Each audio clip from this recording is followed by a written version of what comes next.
प्रिय प्रतिभागियों, अब महज 36 दिन बच गए हैं 71वीं बीपीएससी प्रारंभिक परीक्षा होने में। 13 सितंबर 2025 को 71वीं बीपीएससी की पीटी परीक्षा का आयोजन होना है और आज से अगर देखें तो अगस्त महीने में 24 दिन और सितंबर महीने में 12 दिन आपके पास बच गए हैं। हालांकि ये भी 36 दिन ज़्यादा हो जाएगा, यानी कुल मिला के आपके पास आज का दिन छोड़ दिया जाए और 12 तारीख को जब आप एग्ज़ाम देने के लिए निकलेंगे तो उस दिन को छोड़ दिया जाए तो महज 33-34 दिन बच गए हैं। और ऐसे में मुझे पूर्ण विश्वास है कि आपकी बहुत हद तक तैयारी हो चुकी होगी।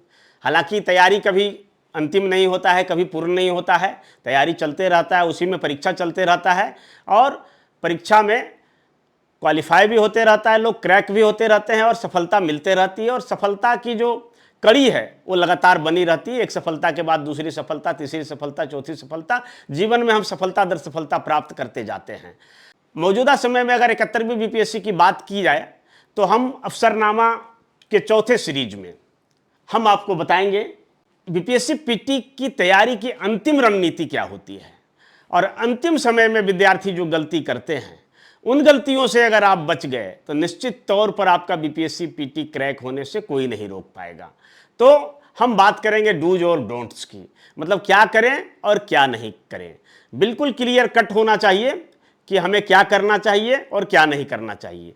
तो हम कुल मिला के 12 पॉइंट्स बनाए हैं कि 12 पॉइंट्स में आपको बताएंगे कि क्या करना चाहिए और 12 पॉइंट्स में बताएंगे कि क्या नहीं करना चाहिए। ये डूज और डोंट्स काफ़ी महत्वपूर्ण है, इसे आप जरूर देखिएगा बिना स्किप किए हुए। यदि आप पूरा वीडियो को देखते हैं तो निश्चित तौर पर आपको आधा घंटा समय लगेगा, लेकिन ये आधा घंटा समय आपकी तैयारी की रणनीति को बदल देगा और अंतिम में जो 33-34 दिन बच गए हैं उसका पूरा समय का उपयोग करके आप बीपीएससी पीटी क्वालिफाई कर लेंगे। तो अफसरनामा के चौथे सीरीज में हम गाइडेंस प्रोग्राम आज ही तक रखेंगे। अफसरनामा 5वें सीरीज से हम टॉपिक पर बात करेंगे और खास करके जो वैल्यूएबल टॉपिक हैं, जो अंतिम दिनों की रणनीति में जो सही चीज़ें हैं उसी को हम लेकर आएंगे और आपसे नीड बेस्ड क्वेश्चन जो कि संभावित प्रश्न है या संभावित प्रकार के प्रश्न हैं उन्हीं पर मैं बात करूंगा और साथ ही उन सभी टॉपिक पर चर्चा करूंगा जहां से क्वेश्चन पूछे जाने की अधिक संभावना होती है। तो चलिए, अफसरनामा के चौथे सीरीज में आप सबों का स्वागत है और 5वें सीरीज से हम टॉपिक पर बात करेंगे। ये 4 सीरीज हमारे लिए गाइडेंस, आपके लिए गाइडेंस प्रोग्राम था और इसके बाद हम लोग फिर क्वेश्चन आंसर पर चलेंगे, टॉपिक पर चलेंगे। तो आइए इसमें देखते हैं क्या हम लोग कर सकते हैं। बीपीएससी पीटी 31 क्या करें क्या ना करें, डूज और डोंट्स, ये काफ़ी ज़रूरी है क्योंकि अब 36 दिन शेष बच गए हैं। 36 दिन में से भी अगर एक दिन इधर निकाल दिया जाए, आज का दिन, और एक दिन इधर निकाल दिया जाए तो कुल मिला के 34 दिन बचे हैं। और 34 दिन में जैसा कि पूर्व की रणनीति में हम बताए थे कि कम से कम आप 100-150 टॉपिक को रिवीजन कर सकते हैं और रिवीजन ही करना है और तो विशेष कुछ कर नहीं सकते हैं। नया टॉपिक को बिल्कुल नहीं पढ़ना है। 1-2 दिन, एक आध सप्ताह तक आप बहुत अति महत्वपूर्ण हो जिन टॉपिक पर हमने चर्चा किया था कि यहाँ से क्वेश्चन ज़्यादा पूछे जाते हैं उनको आप देख सकते हैं, परंतु 15 अगस्त के बाद आपको बिल्कुल ही नया टॉपिक नहीं देखना है। केवल जो है पुराने पढ़े गए टॉपिक पर रिवीजन करना है, सिर्फ करंट अफेयर्स को छोड़कर। और करंट अफेयर्स भी इधर 1-1.5 महीना से पीछे का देखना है, साल भर से लेकर 1-1.5 महीना के पीछे तक। तो चलिए, जो गलतियां करते हैं विद्यार्थी द्वारा, खास करके हमने जो अपने तैयारी में हमने अनुभव किया कि हमारी भी सफलता एक बार में सुनिश्चित नहीं हो पाई थी, 1 बार 2 बार हम असफल हुए।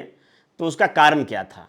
हालांकि मैं जॉब में था, बचपन से मैं जॉब में आ गया था और महज में जब 22 साल का था उसी समय से मेरी नौकरी लग गई थी और लगातार नौकरी दर नौकरी बदलते हुए आज मैं ऑफिसर बनकर इस मुकाम पर अगर काबिज हूँ तो निश्चित तौर पर हमारा मेहनत के साथ साथ सही दिशा में किया गया निरंतर प्रयास है और जो सही और सटीक चीज़ें करनी चाहिए, जो सही दिशा में निरंतर प्रयास करना चाहिए, तो उसका प्रतिफल है।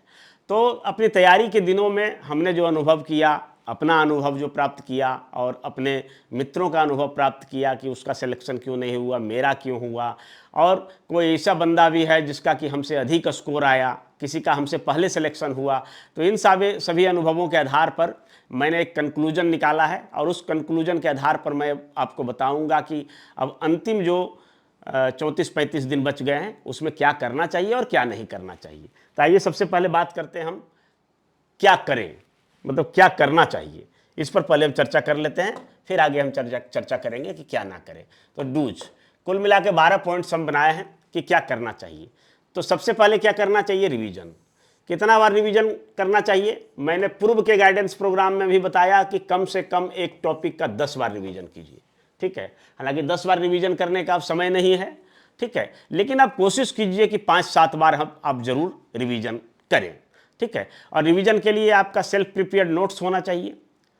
ये तो आप जानते हैं, मैं प्रारंभ से कहता आ रहा हूं कि आपका नोट्स जो है वो आपके हस्त लिखित होना चाहिए, आपका हैंड रिटन में होना चाहिए।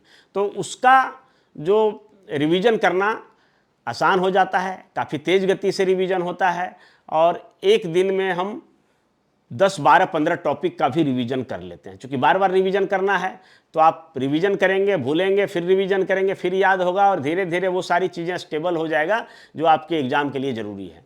तो रिवीजन करना है, ठीक है।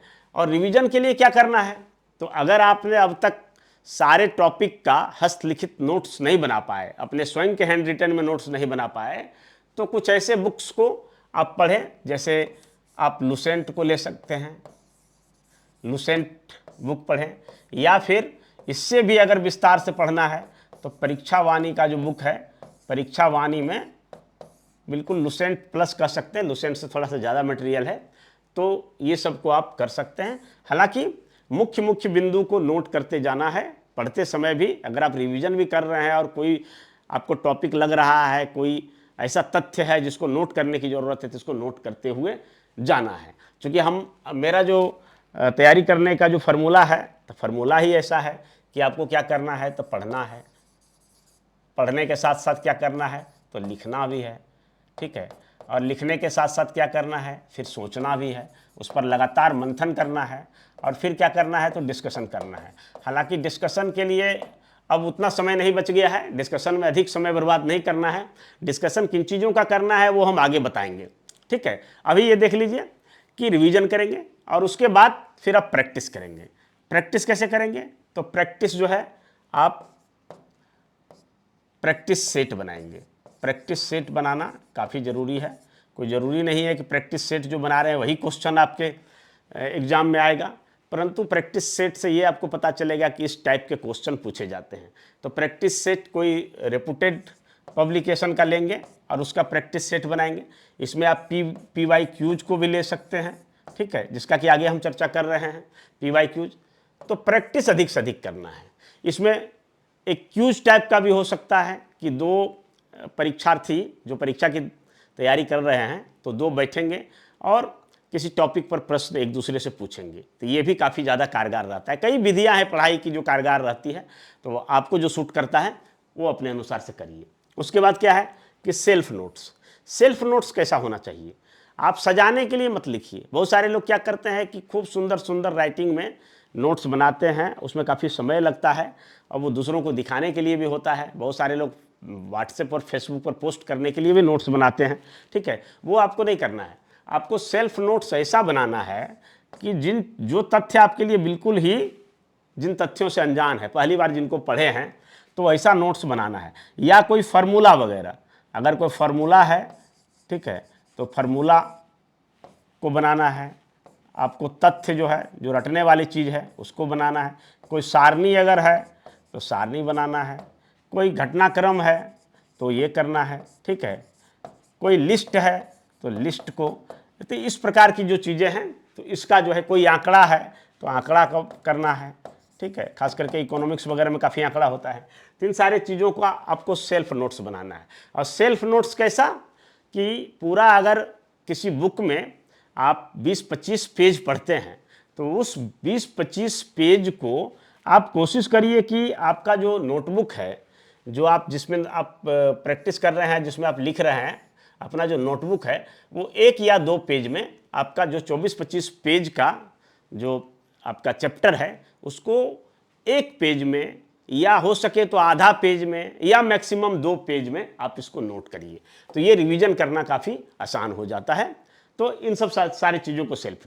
उसके बाद है टेस्ट सीरीज, ठीक है, क्योंकि प्रैक्टिस का जो एक उपागम है वो टेस्ट सीरीज बहुत बढ़िया ये रिजल्ट देता है। तो अगर किसी कोचिंग संस्थान द्वारा टेस्ट सीरीज आयोजित किए जा रहे हैं या कोई ग्रुप में टेस्ट सीरीज होता है या कोई व्हाट्सएप पर ऐसा कोई प्रोग्राम चलता है या फिर कहीं ऑनलाइन कोई प्रैक्टिस करवाता है, टेस्ट सीरीज करवाता है, तो उसको ज़रूर उसमें भाग लेना चाहिए, ठीक है। बेहतर तो ये होता है कि 150 क्वेश्चन बीपीएससी में पीटी में पूछे जाते हैं, तो 150 क्वेश्चन का आप जो है टेस्ट सीरीज उसमें भाग लीजिए, जो कि जस्ट जो है बीपीएससी का जो पीटी का पैटर्न है उसी पैटर्न पर निर्मित हो और उसी के अनुसार से हो। इससे क्या होगा कि आपको बहुत सारे फैक्ट्स भी याद हो जाएंगे, बहुत सारे क्वेश्चन का पैटर्न का पता चल जाएगा। कई ऐसे क्वेश्चन होगा जो आपका जो टेस्ट सीरीज में से वो आपको बीपीएससी के जो क्वेश्चन है उसमें मैच भी कर जाएगा। कम से कम 4-5 क्वेश्चन तो ऐसे ज़रूर होंगे जो उसमें मैच भी कर जाते हैं, तो टेस्ट सीरीज से ये फ़ायदा होता है। तीसरा ये होता है कि आप जिन प्रश्न में गलती कर दिए हैं उसमें सुधरने का मौका मिलता है। फिर उसका यदि आप एक्सप्लेनेशन देखते हैं तो एक्सप्लेनेशन में भी आपको मौका मिलता है सीखने का, जानने का, ठीक है, उन्हें याद करने का, ठीक है। और सबसे बड़ी बात है कि ये आपकी तैयारी में निरंतरता प्रदान करती है और अपने आप को मापने का, अपने आप को परखने का और उस परख के आधार पर अपने आप को निखारने का भी मौका मिलता है। तो टेस्ट सीरीज में आप जरूर भाग लीजिए, जैसे भी हो, जहाँ भी हो, ठीक है। उसके बाद कोडिंग, ये कुछ ऐसे फार्मूला है, कुछ ऐसे तथ्य है जो आपको याद नहीं हो रहा है, तो उसका कोडिंग बनाइए, ठीक है। जैसे कि मैंने बताया था पिछले गाइडेंस प्रोग्राम में भी बताया था कि अगर जो है पश्चिम से लेकर पूर्व तक सिंधु नदी तंत्र को देखा जाए तो कौन कौन सी नदियाँ बहेगी, ठीक है। तो इसको आप ऐसे याद नहीं रख पाएंगे, लेकिन अगर आप कोड बना लेते हैं तो कोड के आधार पर इन तथ्यों को याद रखा जा सकता है। तो मैंने कोड बनाया है सीझे चेरा ब्यास, ठीक है, सीझे चेरा ब्यास। मतलब अगर पश्चिम की ओर से देखें तो सबसे पहले सिंधु नदी पड़ेगा, फिर झेलम पड़ेगा, फिर चनाब पड़ेगा, फिर रावी पड़ेगा, फिर ब्यास पड़ेगा, फिर सतलज पड़ेगा, ठीक है। तो ये कोड के माध्यम से जितना आसानी से हमने बता दिया उतना आसानी से हम नहीं बता पाते, हमें याद करना पड़ता, सोचना पड़ता और उसमें भी गलती होने की संभावना रह सकती थी, लेकिन कोड के माध्यम से हम कर लिए। तो जहाँ कभी भी इस तरह का फैक्ट्स हैं, ठीक है, तो उसमें आप कोड का जरूर प्रयोग करिए। जैसे कि भारत के सीमा जो है साझा करने वाली जो भी पड़ोसी देश हैं तो उनमें सर्वाधिक सीमा किसका है, और क्रमशः अगर डिसेंडिंग ऑर्डर और असेंडिंग ऑर्डर में देखें तो कैसे होगा। तो उसका सिंपल सा फार्मूला है कि हम कोडिंग बना लिए हैं। कोडिंग क्या बना लिए हैं, तो बचपन में MBA, बचपन में MBA, ठीक है, ये कोड बना लिए। अब क्या हो गया, इससे हम आसानी से समझ सकते हैं कि भारत के साथ जो सर्वाधिक सीमा लगती है तो सबसे पहला नंबर आता है बांग्लादेश का, दूसरा नंबर आता है चीन का, तीसरा नंबर आता है पाकिस्तान का, चौथा नंबर आता है नेपाल का, ठीक है, मैं को छोड़ दीजिए, स्किप कर दीजिए, ठीक है, पांचवा नंबर आता है म्यांमार का, और छठा नंबर आता है भूटान का, और सातवां नंबर आता है अफगानिस्तान का। इस तरह से ये 7 देश जो भारत के साथ सीमा साझा करता है उनमें सर्वाधिक सबसे लंबी सीमा जो है बांग्लादेश का है, उसके बाद चीन, उसके बाद पाकिस्तान, उसके कितनी आसानी से ये चीज़ें होगी। अब इससे संबंधित कभी भी क्वेश्चन पूछेगा तो हम कभी भी मिस करेंगे नहीं करेंगे। तो ये आप कोडिंग जरूर कर लीजिए। अंतिम समय में कुछ ऐसे ऐसे महत्वपूर्ण चैप्टर से जहाँ से कि अक्सर क्वेश्चन पूछा जाता है तो उसका कोडिंग जरूर बना लीजिए, ठीक है। अब आगे आइए PYQs, ये तो काफ़ी महत्वपूर्ण है। और आप क्या करिए कि एक क्वेश्चन बैंक लीजिए। क्वेश्चन बैंक ऐसा होना चाहिए जिसमें कम से कम 10 साल का बीपीएससी द्वारा पूछे गए क्वेश्चन हो। 10 साल हो या इससे अधिक भी हो, अगर 20 साल का हो तो भी बढ़िया है। बहुत बार क्या होता है कि बीपीएससी द्वारा, सिर्फ बीपीएससी ही नहीं बल्कि बीपीएससी द्वारा और भी जो एग्ज़ाम लिए जाते हैं तो उनका भी क्वेश्चन को क्वेश्चन बैंक में शामिल करके कई पब्लिकेशन वाले निकालते हैं, तो उसको रखना चाहिए। और उससे क्या है कि प्रत्येक दिन एक एक अगर PYQs को आप देखेंगे, आज से अगर देखना शुरू कर दें, प्रत्येक दिन एक एक PYQs को देखें, उसको हल करने का प्रयास करें, या टेस्ट सीरीज के जैसा ही आप जो है अपना 150 नंबर का गोला बना के, या जो बहुत सारा मार्केट में मिलता है लीफ मिलता है, उस लीफ को और 150 क्वेश्चन का गोला जो है आप रंगने का प्रयास करें PYQs का। इसमें आप करंट का 30 क्वेश्चन या 25 क्वेश्चन छोड़ सकते हैं कि करंट का उस समय का करंट था, आज वो आपसे बनेगा नहीं। बाकी सारे क्वेश्चन को या तो बनाने का प्रयास कीजिए, या फिर क्वेश्चन को देखिए। अगर उतना समय नहीं है तो एक क्वेश्चन का देखिए और उसका आप उत्तर सोचिए, और उस अनुसार से उत्तर सोच के और फिर उसका आंसर मिलाइए, देखिए कि आप उत्तर सही सोच पा रहे थे या नहीं। ये मेरा सबसे जो प्रैक्टिस का सबसे अच्छा तरीका था, क्योंकि हमारे पास टाइम नहीं होता था, हम जॉब में होते थे कि हम 2 घंटा 2.5 घंटा किसी सेट को लेकर बैठें और उसको बनाएं प्रैक्टिस सीरीज की तरह, तो वो हमारे लिए संभव नहीं होता था। तो मैं क्या करता था कि प्रतियोगिता दर्पण में जो कहीं का भी किसी भी स्टेट PCS का जो क्वेश्चन होता था, तो उसको हम सॉल्व करने का प्रयास करते थे। प्रत्येक जो PYQs वाले जो होते थे पिछले साल या अभी रिसेंटली जो एग्ज़ाम हुआ, तो उसके कम से कम अगर 150 क्वेश्चन है तो उसमें 100-125 क्वेश्चन को ऐसे ही देखता था और अपने मन से एक आंसर को फिक्स करता था, ठीक है, चूज करता था और मिला के देखता था कि वो सही है कि नहीं। अगर सही है तो ठीक है, और अगर नहीं सही हुआ तो क्यों गलत हुआ, हम क्या गलत नहीं जान रहे थे, या हमारे पास जानकारी का गलत था, या फिर हम भूल गए। तो ये सब चीज़ों को संभलने का मौका मिल जाता है, ठीक है। तो PYQs को जरूर देखना चाहिए। और वैसे भी हम कहते हैं क्या है कि आप अगर किसी भी एग्जाम की तैयारी कर रहे हैं तो इस तैयारी के दौरान 2 चीज़ आपके हाथ में होना चाहिए। पहला है सिलेबस, ठीक है, सिलेबस आपको रास्ता दिखाता है, और दूसरा है PYQs। PYQs अगर उस रास्ता में अंधेरा है, ठीक है, या रास्ता पथरीला है, तो ये आपको रास्ता को सुगम बनाता है, ठीक है। सिलेबस आपको रास्ता बताता है, और उस रास्ता में दिन है तो कोई बात नहीं, लेकिन अगर रात है तो इस अंधेरा में ये PYQ जो है वो टॉर्च का काम करता है, यानी ये रोशनी दिखाता है। एक तरह से PYQs रोशनी है और सिलेबस क्या है, वो रास्ता है, ठीक है। तो अगर सिलेबस है और आपके पास रास्ता है, दिन का उजाला है, यानी कहने का मतलब है कि आपके चारों तरफ जो है पूरा गाइडेंस का भरपूर है, आपको लोग हैं मदद करने वाले, आप किसी अच्छे कोचिंग संस्थान में पढ़ रहे हैं, तो हो सकता है PYQs का नहीं ज़रूरत पड़े। हालांकि वहाँ भी वे संस्थान वाले लोग जब अपना प्रैक्टिस सेट निकालते हैं उसमें PYQs का क्वेश्चन डालते हैं, ठीक है, तो ठीक है। परंतु यदि आप ऐसे जगह से हैं जहाँ आपको तैयारी का बहुत ज़्यादा साधन नहीं है, गाइडेंस नहीं मिल पा रहा है, तो आप PYQs का जरूर सहारा लीजिए, क्योंकि ये आपको तैयारी में रोशनी देगा। उसके बाद क्या करना है, तो सेल्फ स्टडी पर फोकस करना है, ठीक है। यहाँ पर सबसे ज़्यादा जरूरी होता है सेल्फ स्टडी। और सेल्फ स्टडी कितना ज़्यादा जरूरी होता है, आपका इस जो 34-35 दिन बच गए हैं, इसमें सेल्फ स्टडी का जो रेशियो होना चाहिए वो 90% जो है सेल्फ स्टडी होना चाहिए। और आप 10% आप रख सकते हैं कि ये आपका ग्रुप स्टडी हो जाएगा, या फिर कहीं से मार्गदर्शन लेने जा रहे हैं, या कहीं क्लास करने के लिए जा रहे हैं, तो वो उसको 10% रखिए, और 90% जो है वो सेल्फ स्टडी रखिए।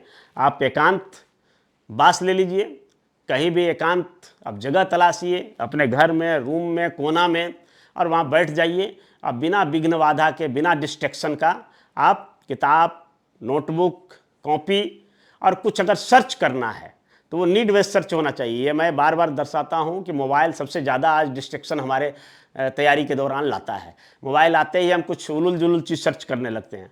मोबाइल में हमें अगर जो चीज़ जानना है उसी को सर्च करेंगे। जैसे कि मान लिया जाए कि हमें सर्च करना है ब्रिक्स के बारे में, तो ब्रिक्स मोबाइल के गूगल में टाइप करेंगे।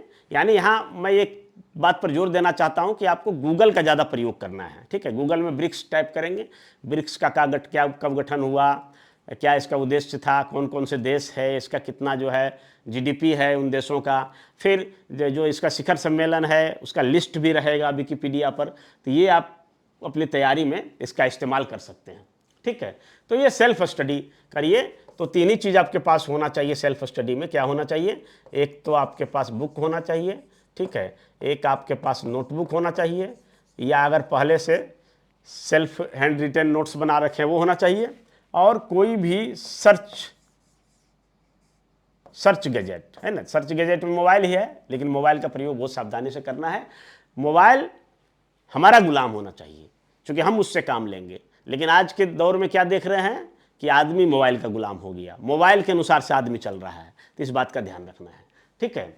उसके बाद क्या करना है कि मैं इसके पहले पूर्व के गाइडेंस प्रोग्राम में हमने बताया था कि आपको क्या फार्मूला अपनाना है पढ़ने का। तो हमने बताया था कि सबसे जो आदर्श फार्मूला है वो 10 + 8 + 6 है। ठीक है, ये फार्मूला है, यानी 10 घंटा पढ़ना है, 10 घंटा पढ़ना है, ठीक है, 8 घंटा सोना है और 6 घंटा अदर कार्य करना है। लेकिन यहाँ पर क्या करना है कि आपको 12 घंटा, आप 2 घंटा बढ़ा दीजिए, कहाँ से, इधर से। 8 घंटा सोने में कमी नहीं करना है, ठीक है, तो 10 की जगह पे 12 घंटा कर दीजिए, ठीक है। 12 + 8 + 4 और अन्य सारे कार्य है वो 4 घंटे में निपटाइए, ठीक है। यहाँ आपको फोकस हो जाना है एग्जाम की तरफ। हो सकता है कि आपके घर में बहुत सारे काम हैं जो आप रोज़मर्रा के कार्य करते हैं, आपको जैसे बाज़ार से दूध फल सब्जी लाना है, बच्चों को स्कूल छोड़ना है, ठीक है, और भी कई प्रकार के काम होते हैं जो आपको करना होता है। परंतु आप ये ध्यान रखिए कि यदि वो काम आपके बिना हो सकता है, यानी आपके जगह पे कोई दूसरा कर सकता है, तो आप दूसरे को वो काम थमाइए, ठीक है, उनको समझाइए, या वे स्वयं समझदार होंगे, समझेंगे कि अभी बहुत क्रूशियल समय है और आपको टाइम चाहिए, आपको फोकस होना है, आपको कंसंट्रेट होना है। तो वैसा सभी कार्य को छोड़िए जो कि आपके बिना हो सकता है। परंतु कुछ कार्य ऐसे भी हैं जो आपके बिना नहीं हो सकता है, तो वहाँ पर आपकी मजबूरी है। जैसे मान लिया जाए कि कोई माता है और उसके बच्चे हैं, तो बच्चे की देखभाल की जिम्मेवारी में आप बहुत ज़्यादा कटौती नहीं कर सकते हैं। दूध पिलाना है, बच्चे माँ के बिना रह नहीं पाएंगे, तो वो काम है। यदि आप कहीं जॉब पर जा रहे हैं और आपको छुट्टी नहीं मिल रहा है, तो वहाँ आपकी मजबूरी हो जाती है। हालांकि कोशिश ये करना चाहिए कि प्रारंभिक परीक्षा के लिए कम से कम 10-15 दिन का भी जरूर छुट्टी लेना चाहिए, ठीक है। बाद का बात बाद में सोचेंगे। ऐसे भी विवेकानंद ने कहा है कि आपको जहाँ तक रास्ता दिखाई देता है वहाँ तक चलिए, और उसके बाद का रास्ता वहाँ से वहाँ पहुँचने के बाद दिखाई पड़ेगा। तो ये जरूर आप करिए कि आप जो है उन सभी कार्य से अपने आप को अलग कर लीजिए जो आपके बिना हो सकता है, ठीक है। तो ये 12 घंटा जो है स्टडी करिए, ठीक है। और 8 घंटा स्लीपिंग, ये बिल्कुल इसमें कटौती नहीं करना है।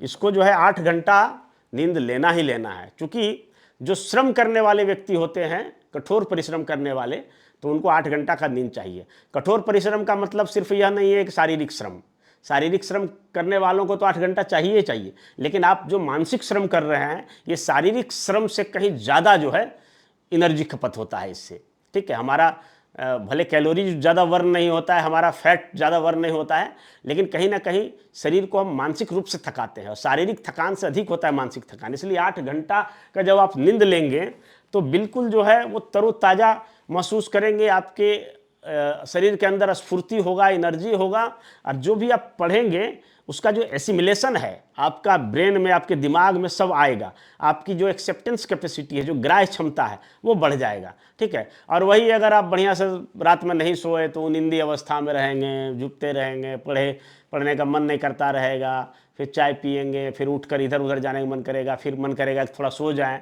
ठीक है। इसलिए कंप्लीटली एक बार जो है आप नींद ले लीजिए, रात में ही ले लीजिए, 8 घंटा का नींद लीजिए, फिर दिन भर सोने की ज़रूरत नहीं है। खाना खाने के बाद थोड़ा सा स्लेगनेस महसूस होता है, आप टहल लीजिए, फिर लीजिए, है ना, 10 मिनट में ख़त्म हो जाएगा। उस समय आप चाय कॉफ़ी का प्रयोग कर सकते हैं, ठीक है।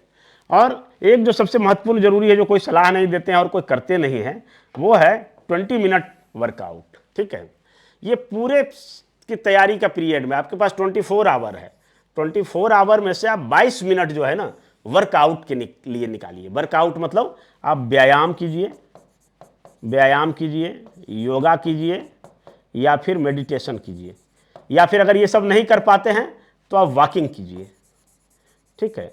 ये वर्कआउट जरूरी है। ये वर्कआउट क्या है ना कि आपके ब्रेन का जो पावर है वो बढ़ा देता है, उसकी एफिशिएंसी को बढ़ा देता है, आपका कंसंट्रेशन को बढ़ा देता है, आपकी संकेंद्रण क्षमता को बढ़ा देता है, आप बहुत सारा ज़्यादा रिसीव करने लगते हैं चीज़ों को, ठीक है। और आपका मेमोरी का पावर भी बढ़ता है। तो वर्कआउट जरूर कीजिए जो नहीं करता है समय का अभाव देकर, ठीक है। और एक नियम के मुताबिक हमारे शरीर को कम से कम 21 मिनट का वर्कआउट चाहिए, और हम इंडियंस में है कि लगभग जो है 99% लोग जो है 21 मिनट का भी वर्कआउट नहीं करते हैं, ठीक है।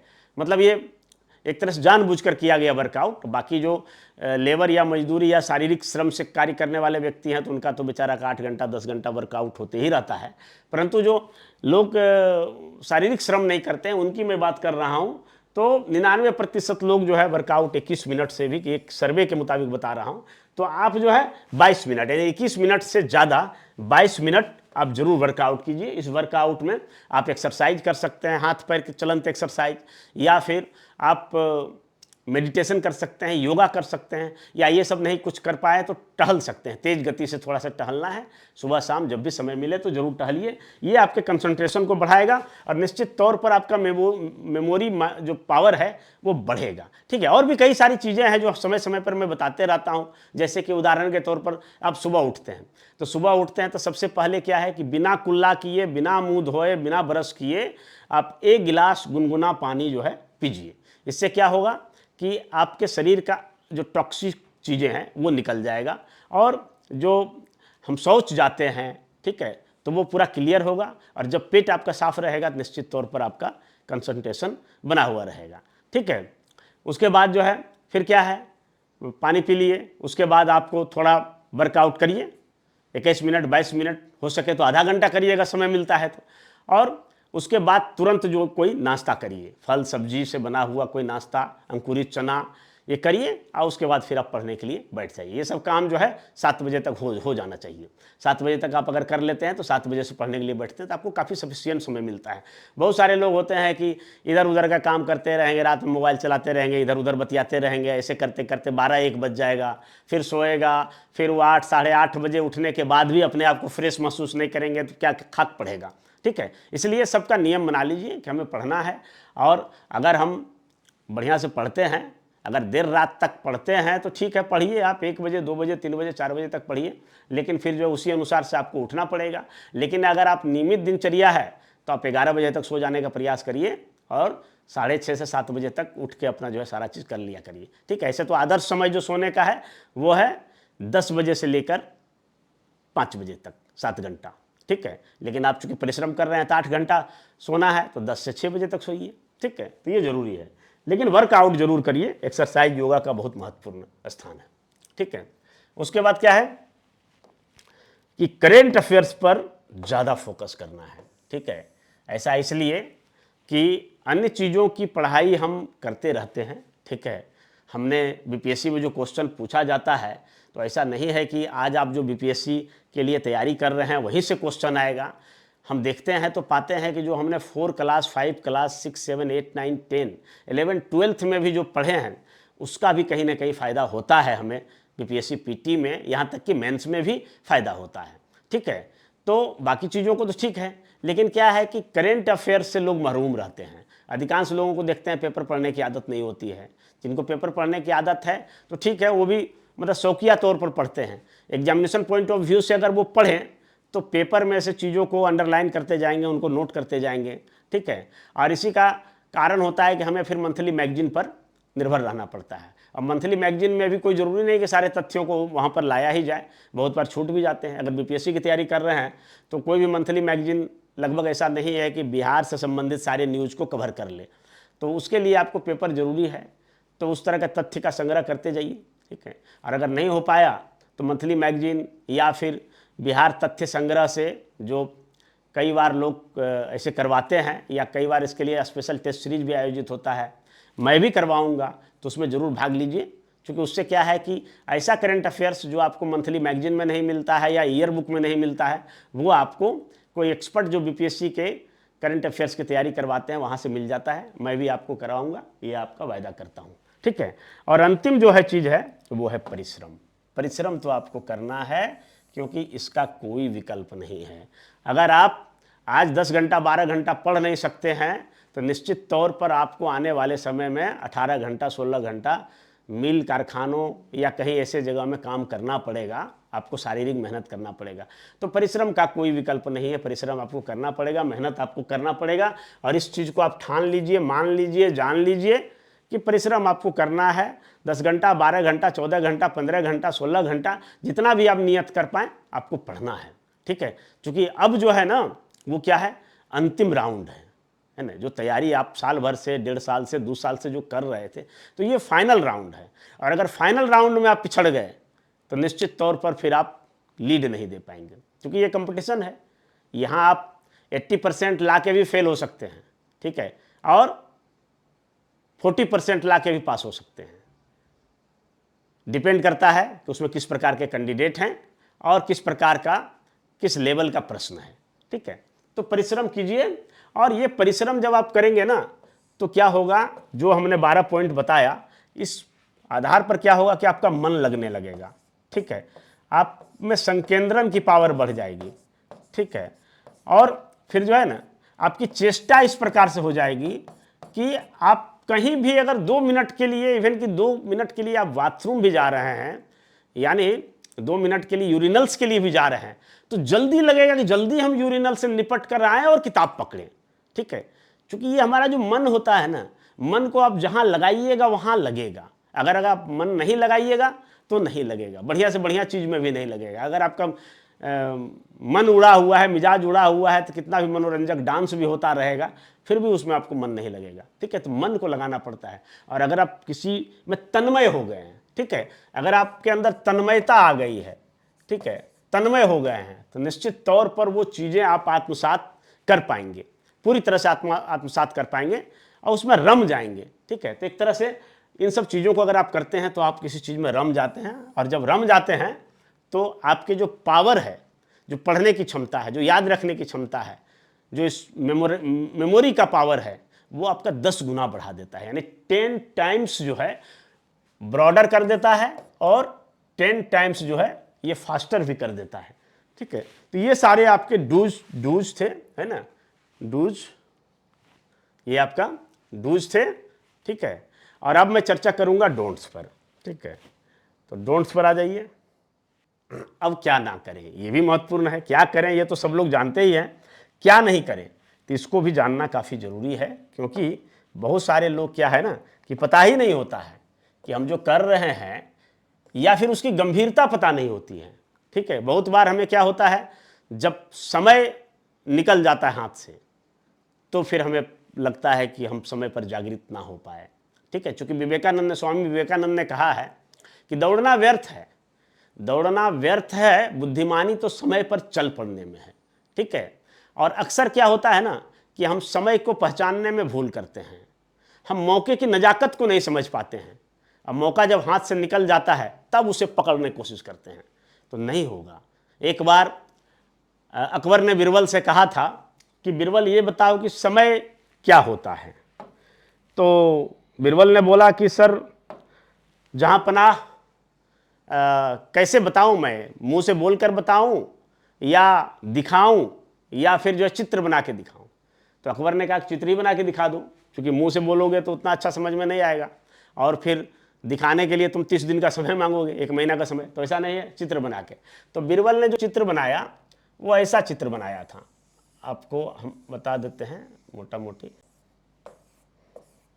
ठीक है, इस तरह का चित्र बनाया था, यानी ये नाक है, ये मुंह है, ठीक है, और बाल इसका आगे तरफ था।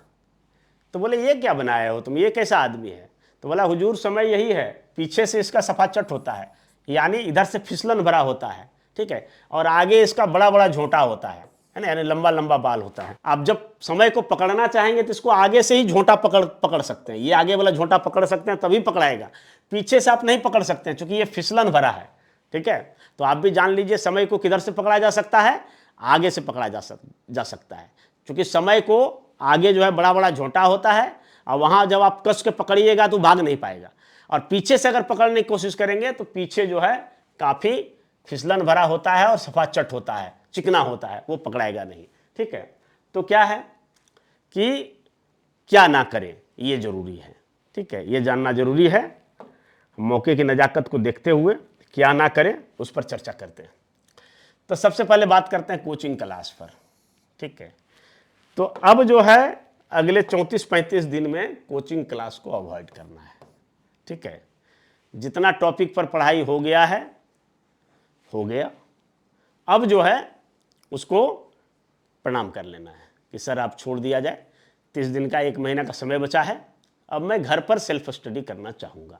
हाँ, यदि वो कोचिंग संस्थान या आपके जो पढ़ाने वाले सर हैं वो अच्छे हैं, नेक दिल के हैं, और वो चाहते हैं कि आप सफल हो, तो वो अगर कोई ऐसा कुछ विशेष चीज़ बनाता है, कोई नोट्स, करंट अफेयर्स का संग्रह, बिहार करंट अफेयर्स का संग्रह, ठीक है, तो वो आप बोले कि सर मुझे प्रोवाइड करा दिया जाए, जो कि मैं करता था। मैं जब पढ़ाता था तो यही करता था कि लगभग जो है 25 दिन पहले, 1 महीना पहले क्लास को ऑफ कर देता था, ठीक है।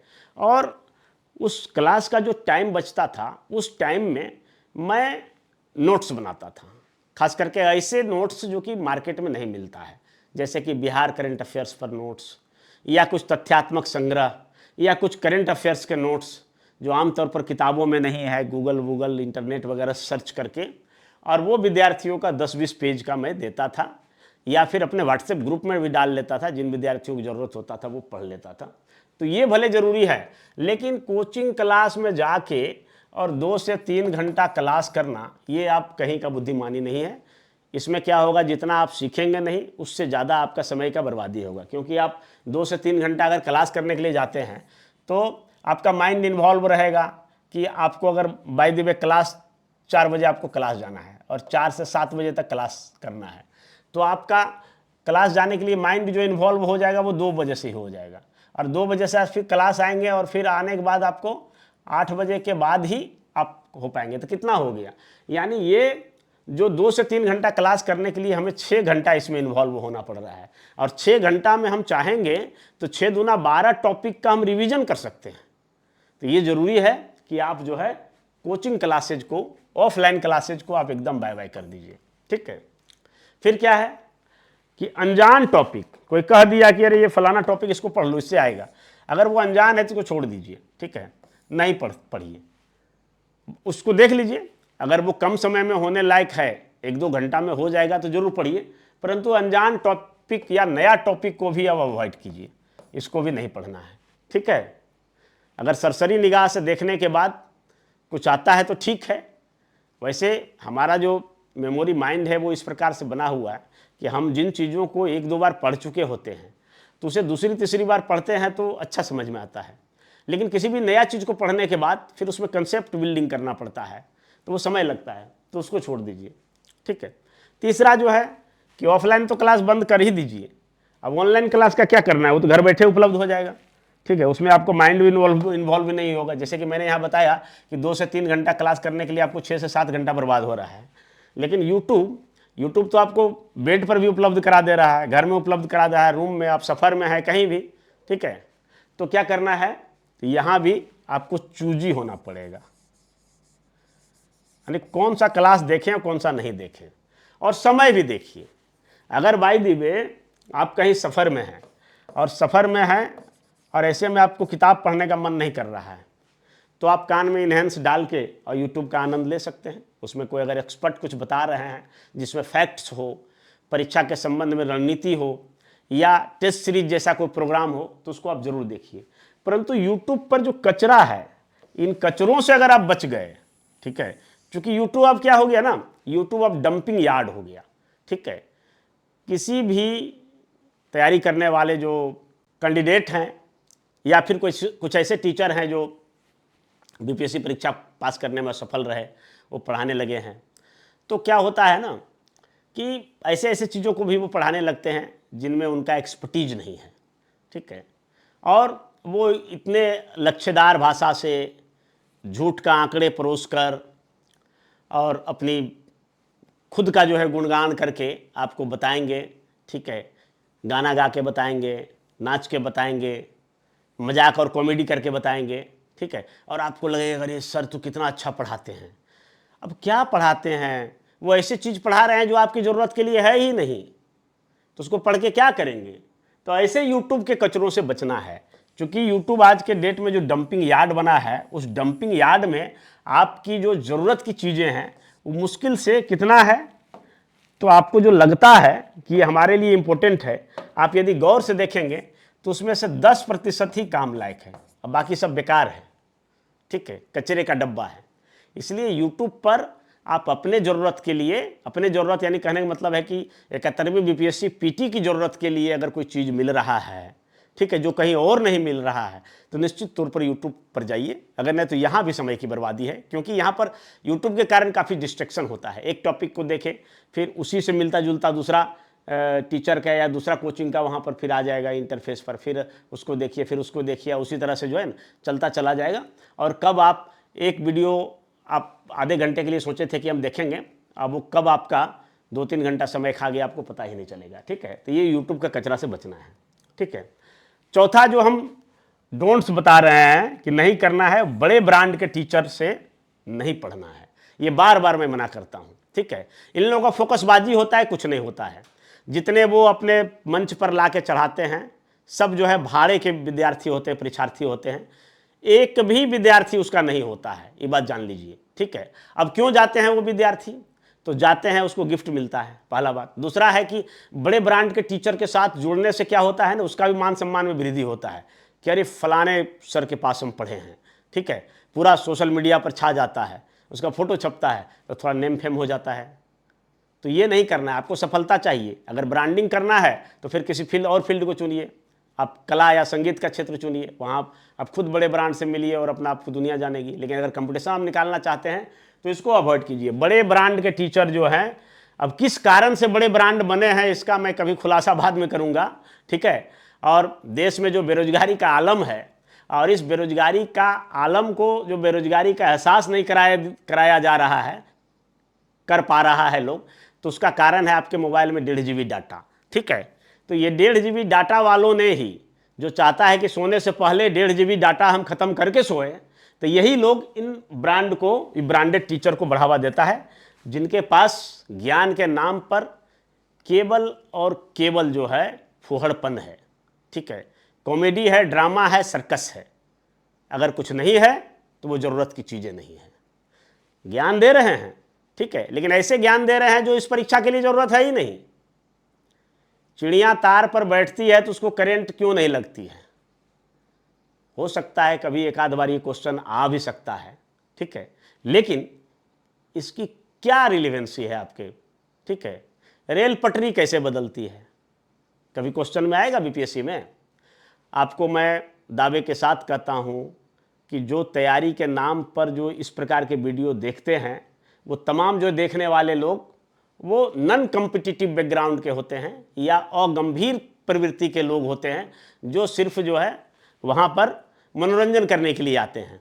उनके चैनल को या फिर जो है इस तरह जैसे OTT प्लेटफॉर्म है या सिनेमा हॉल का सिनेमा देखना है, अमेजन प्राइम, नेटफ्लिक्स, उसी तरह से वो लोग यूज करते हैं और कॉमेडी देखते हैं। तो ये बड़े ब्रांड के टीचर के साथ बिल्कुल नहीं जुड़ना है, और इनका बीपीएससी यूपीएससी के बारे में कोई अनुभव नहीं है, जीरो अनुभव है। इसलिए ये जो बता रहे हैं बात सब जो है बनावटी होता है, खोखला होता है और बिल्कुल ही बेबुनियाद होता है। ठीक है, तो ये बड़े ब्रांड के टीचर के साथ नहीं जुड़ना है। किसके साथ जुड़ना है? तो आप ही के अगल बगल में कोई भैया हैं, कोई आपके सीनियर हैं, कोई ऑफिसर हैं, या कोई पढ़ा रहे हैं, कोई उस विषय के विशेषज्ञ हैं, तो उनसे पढ़ना है। ठीक है, या फिर अगर पढ़ना ही है तो आप छोटे कोचिंग इंस्टीट्यूट की तरफ रुख कीजिए। वो बेचारा मेहनत से पढ़ा रहा है, 2 साल 4 साल 5 साल पढ़ाया, उसके अंदर जो मेहनत और लगन का जो जज्बा है वो विद्यार्थी को अपना समझकर पढ़ाता है। तो आप अगल बगल में ही देखिए, बड़े ब्रांड के कोचिंग के साथ मत जुड़िए, कभी भी आपको सफलता हाथ नहीं लगेगा। और मैं आपको बताता हूँ कि भले ही वो अब 5000 विद्यार्थी पढ़ रहा है, उसमें 5 ठो रिजल्ट करा दिया, ठीक है, और वो भी फर्जी रहता है, तो कौन सी बड़ी बात हो गई? और मैं आपको बताता हूँ जो बिल्कुल जो है सुनियोजित ढंग से रणनीति और स्ट्रेटजी के साथ जो तैयारी कराते हैं, मैंने ऐसे भी देखे हैं कि 20-25 विद्यार्थियों में से है ना 15-16 का रिजल्ट हुआ। ऐसे भी संस्थान है, तो आप ढूंढिए, जानिए। ठीक है, उसके बाद क्या है कि पर्व, त्यौहार, शादी, समारोह, फंक्शन, ये आपको ज़िंदगी भर चलता रहेगा, अभी इसको अवॉइड करिए बिल्कुल जो है, क्योंकि कई फेस्टिव सीजन आने वाले हैं। सितंबर में एग्ज़ाम हो जाएगा, उससे पहले रक्षाबंधन है, ठीक है, जन्माष्टमी है, उसके बाद स्वतंत्रता दिवस है। स्वतंत्रता दिवस तो हमारा राष्ट्रीय पर्व है, उस दिन ज़रूर हम अपने झंडे के सम्मान के लिए, है ना, झंडे का आदर करने के लिए आप स्वतंत्रता दिवस मनाइए। आप सबों को स्वतंत्रता दिवस की अग्रिम बधाई भी मैं देता हूँ। ठीक है, परंतु आपको ये याद रखना चाहिए कि स्वतंत्रता दिवस पर भी आपने अपने जीवन को अपलिफ्ट करने के लिए आपने क्या किया, इसको भी ज़रूर याद रखिए। ठीक है, और उसके बाद 13 सितंबर के बाद तो फेस्टिवल का भरमार है, बड़े बड़े फेस्टिवल। क्योंकि 13 सितंबर के बाद आपको मेंस की तैयारी करना है, और मेंस में बिल्कुल जो है दो बड़े बड़े फेस्टिवल का एक तरह से ब्रॉडगेज है। अब वो है दुर्गा पूजा और छठ पूजा, ठीक है। तो आपको बड़े बड़े पर्व त्यौहार या छोटे पर्व त्यौहार से आपको वॉकआउट कर जाना है ना। और दुनिया में कोई भी शक्ति नहीं है, कोई ईश्वरीय शक्ति नहीं है, कोई भी अधिप्राकृतिक शक्ति नहीं है जो बिना आपको तैयारी किए, बिना मेहनत किए और बिना सही दिशा में निरंतर प्रयास किए कोई आपको ऑफिसर बना दे। अगर कोई ऑफिसर बना सकता है तो वो आपकी ही रणनीति, आपका ही सही दिशा में निरंतर प्रयास आपको ऑफिसर बना सकता है। दुनिया में कोई ऐसी शक्ति नहीं है, कोई देवी देवता और पर्व त्यौहार नहीं है, इसलिए इसको अवॉइड करिए। वर्क इज वर्शिप, आपका जो कर्म है वही पूजा है और वही आपके सफलता के मंजिल तक ले जाएगा, ठीक है।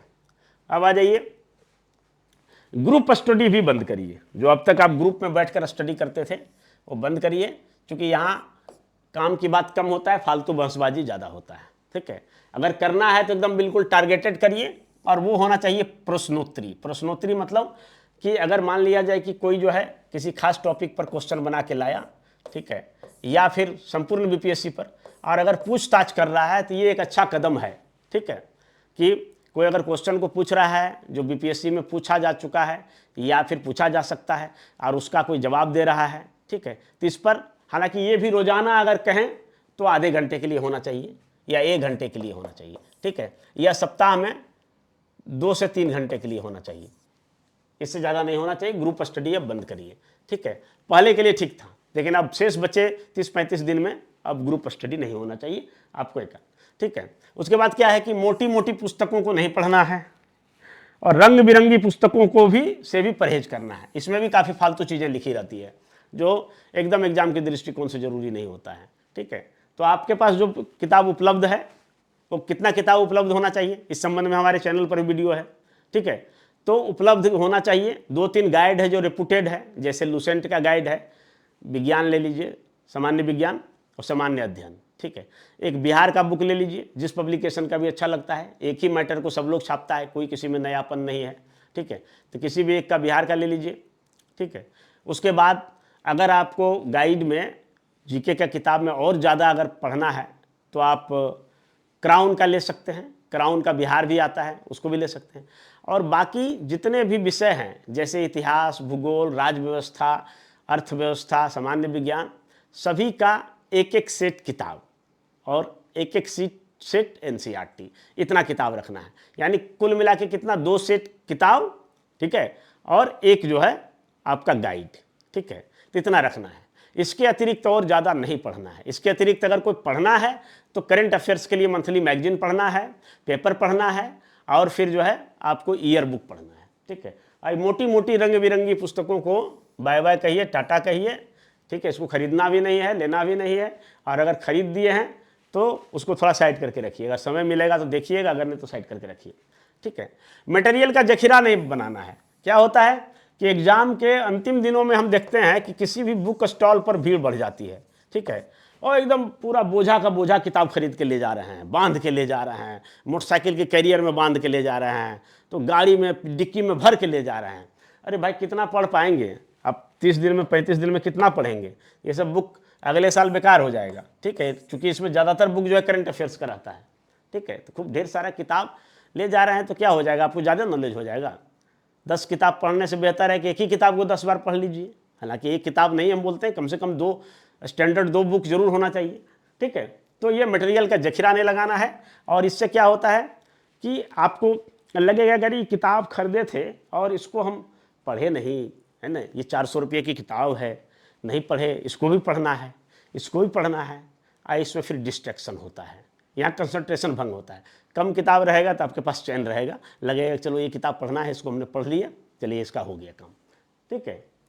अब क्या है, एक बहुत महत्वपूर्ण पॉइंट है यस मैन। यस मैन नहीं बनना है, ठीक है। और यस मैन क्या होता है आपको पता है?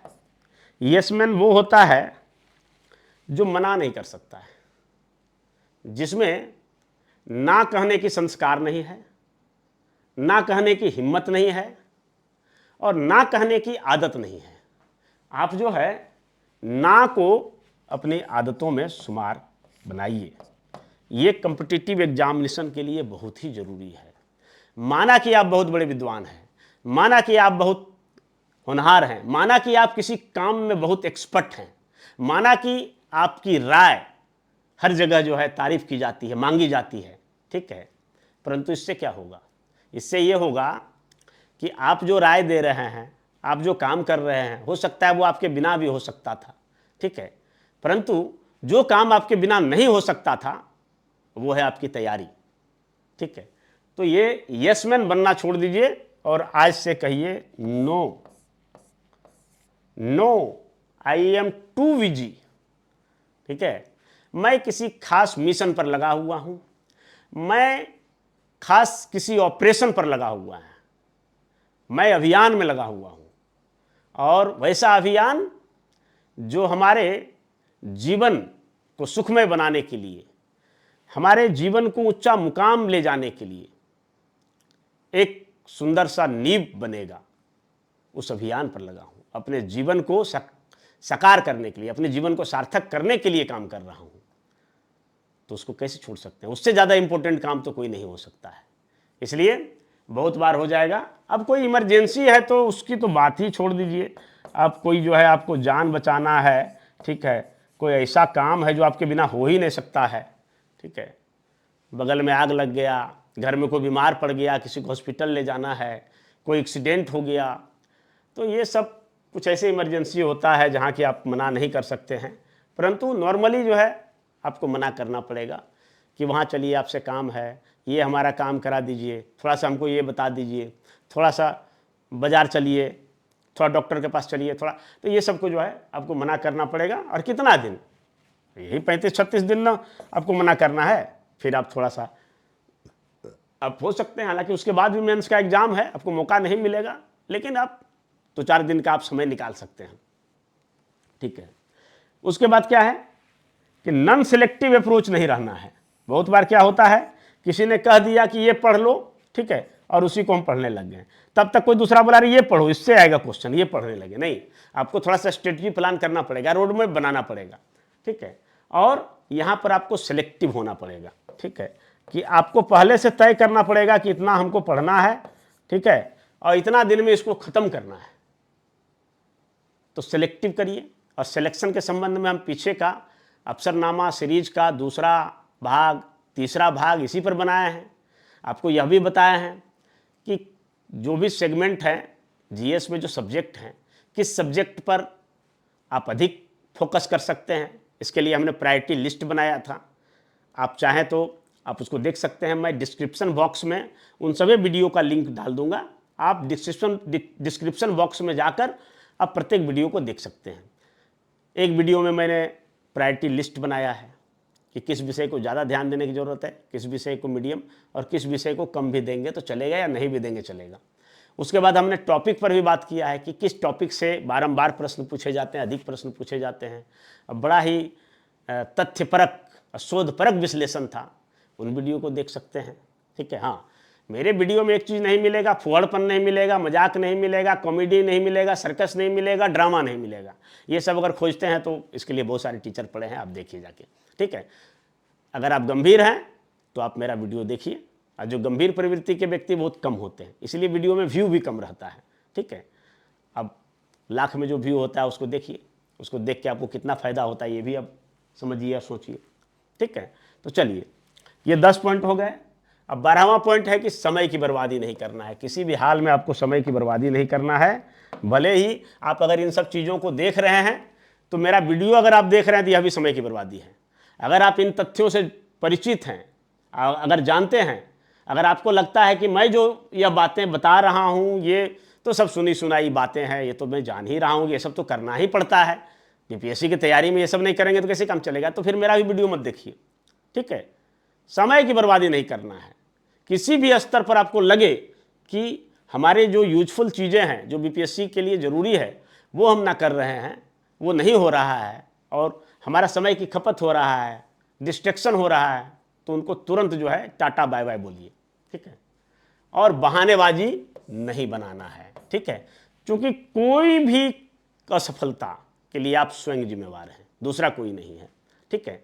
और बहाने दूसरों के लिए तो बनाए ही जाते हैं। सबसे मजे की बात मैं यह बताता हूं कि बहाने खुद के लिए भी बनाया जाता है। ठीक है, मन बहलाने का गालिब ख्याल अच्छा है, ये आपने स्लोगन तो सुना ही होगा।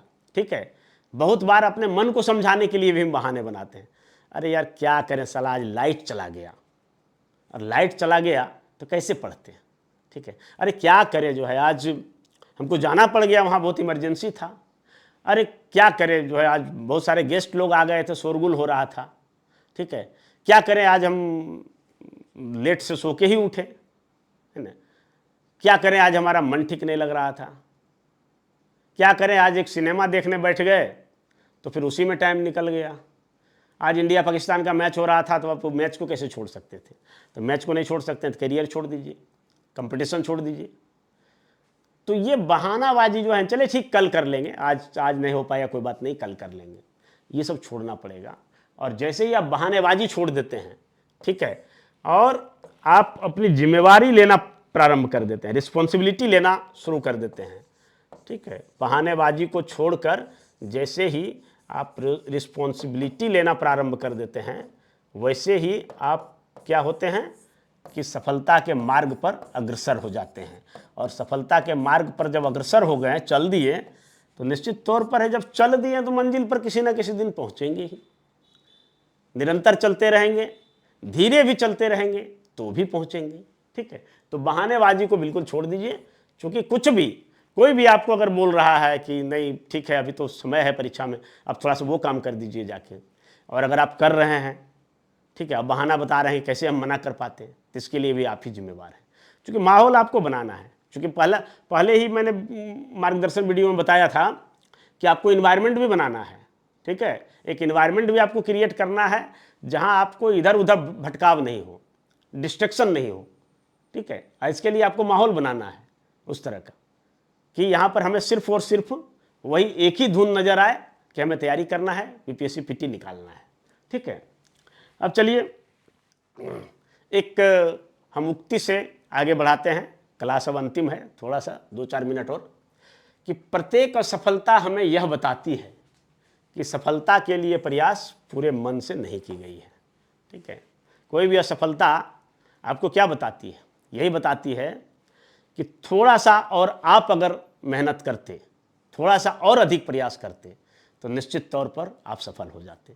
ठीक है, तो इस थोड़ा सा को क्यों ना हम इसी बार कर लें, और यही है, अभी नहीं तो कभी नहीं, इस फार्मूला को रखिए, और सफलता के लिए जो प्रयास है, सफलता के लिए जो प्रयास है वो इस बार हम जोर शोर से करें, ताकि हमें असफलता ना मिली, है ना। क्योंकि प्रत्येक असफलता हमें यह बताती है कि सफलता का प्रयास पूरे मन से नहीं की गई है। ठीक है, तो अब क्या करना है, कुल मिला के मैं सारांश के तौर पर कहूँ तो करने के लिए क्या करना है, तो सारांश के तौर पर सबसे पहले क्या करना है, वो रिवीजन करना है। ठीक है, दूसरा क्या करना है, सेल्फ नोट्स बनाना है। ठीक है, तीसरा क्या करना है, चौथा क्या करना है कि PYQs को देखना है। ठीक है, और पांचवा क्या करना है, सारांश के तौर पर हम कहें तो पांचवा क्या करना है कि आपको सेल्फ स्टडी पर अधिक जोर डालना है, और जो इधर उधर भटकाव वाली चीज़ें हैं, जो डिस्ट्रैक्शन वाली चीज़ें हैं, उससे दूर रहना है। ठीक है, तो ये हमारी पेशकश थी, और सफलता के सफ़र में, आपके सफलता के सफ़र में हम सफ़र बनकर हम सदैव आपके साथ रहेंगे। और हमारी कामना है कि आप इस 71वीं BPSC में सफलता प्राप्त कर ऑफिसर बनने का सपना पूरा करें, और अपने परिवार, समाज तथा देश का नाम ऊंचा करें। जय हिंद, जय भारत।